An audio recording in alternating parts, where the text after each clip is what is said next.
জামাত ইসলামী এবং ইসলামী ছাত্র শিবিরের জনশক্তি এবং দায়িত্বশীলরা শহীদদেরকে নিয়ে যে পরিমাণ কাজ করেছে, অন্যান্য রাজনৈতিক দলের বিশেষ করে আজকে যারা ক্ষমতায় আছে, আমরা যদি বিএনপির কথা বলি, সে জায়গায় তারা আমাদের কাছে মনে হচ্ছে তারা জুলাই বিপ্লবকে সঠিকভাবে ধারণ করছে না। ওই সময়ে আন্দোলনের নীতি নির্ধারণ করা, মাঠ পর্যায়ে সমন্বয় করা, প্রতিদিনের কর্মসূচি প্রণয়ন করা, বিভিন্ন অংশীজনদের সাথে দেশীয় এবং আন্তর্জাতিক স্টেক হোল্ডারদের সাথে যোগাযোগ করা, অফলাইনের মাধ্যমে সারা দেশব্যাপী আমাদের আন্দোলনকে ছড়িয়ে দেওয়া, গণহত্যা এবং শিশু হত্যার ডকুমেন্টেশনগুলো সারা দুনিয়াব্যাপী ছড়িয়ে দেওয়া এবং এই ডকুমেন্টেশনগুলো ছড়িয়ে দেওয়ার ক্ষেত্রে আমাদের বর্ডার স্ট্যাম্প বিভাগ ব্যবহার করে দেশের বিভিন্ন প্রান্তে ছড়িয়ে দেওয়া এবং আমাদের প্রথম সারি সমন্বয়কদের মধ্যে বিভিন্ন ধরনের গ্রুপিং তাদেরকে ওই সময় শান্ত করে আন্দোলনকে সঠিক পথে পরিচালিত করা, এই সকল ঘটনা প্রবাহগুলো আমরা আজকে আমাদের যেই বইটির মোড়ক উন্মোচিত হচ্ছে সেখানে আপনারা পাবেন। আমরা আশা করছি ইতিহাসের একটা গুরুত্বপূর্ণ দলিল হবে এই বইটি। এবং এই বিপ্লব নিয়ে আমরা আশা করেছিলাম বাংলাদেশের যারা বিপ্লবের ফসলভোগী আছে, সুবিধাভোগী আছে, তারা এই বিপ্লবকে ধারণ করে এই জুলাই বিপ্লবের উপর তারা কাজ করবে।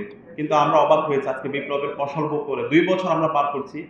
বাংলাদেশ জামাত ইসলামী এবং জামাত ইসলামীর আমির ডক্টর শফিকুর রহমান এবং তার নেতৃত্বে জামাত ইসলামী এবং ইসলামী ছাত্র শিবিরের জনশক্তি এবং দায়িত্বশীলরা শহীদদেরকে নিয়ে যে পরিমাণ কাজ করেছে, অন্যান্য রাজনৈতিক দলের বিশেষ করে আজকে যারা ক্ষমতায় আছে, আমরা যদি বিএনপির কথা বলি, সে জায়গায় তারা আমাদের কাছে মনে হচ্ছে তারা জুলাই বিপ্লবকে সঠিকভাবে ধারণ করছে না। আজকে বিপ্লবের 2 বছর পার হচ্ছে, এখন পর্যন্ত জুলাই স্মৃতি মিউজিয়াম তারা চালু করতে পারেনি। তারা বলে আমরা বিপ্লবকে ধারণ করি। তাহলে বিপ্লবকে যদি ধারণ করে তাহলে জুলাই স্মৃতি মিউজিয়াম প্রস্তুত অবস্থায় থাকার পর কেন আপনারা চালু করতে পারছেন না?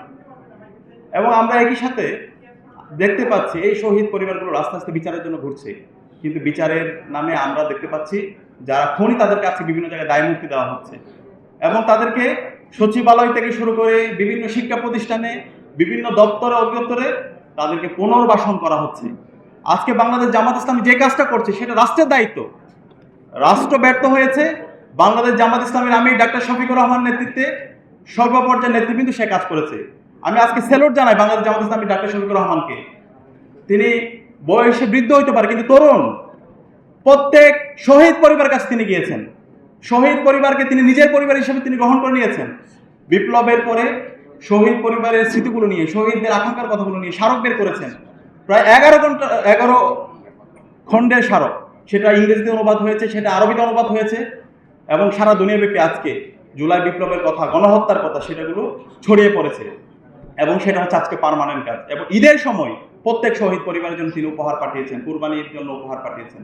তা আমরা আশা করব বাংলাদেশ জামাত ইসলাম যেভাবে জুলাই বিপ্লবকে ধারণ করছে, ডক্টর শফিকুর রহমানের নেতৃত্বে দায়িত্বশীল এবং জনশক্তি যেভাবে জামাত ইসলামী শহীদ পরিবারের ধারা ধারা যাচ্ছে, আমরা আশা করব বিপ্লবের সুবিধাভোগী অন্যান্য যারা আছে তারা শহীদদের আকাঙ্ক্ষা ধারণ করবে এবং এই গণভোটের জনরায়কে বাস্তবায়ন করে একটা ইনসাফের বাংলাদেশ বিনির্মাণ করার জন্য তারা কাজ করবে। এই উদাত্ত আহ্বান জানিয়ে আমি আমার কথা এখানে শেষ করছি। আসসালামু আলাইকুম রহমতুল্লাহ।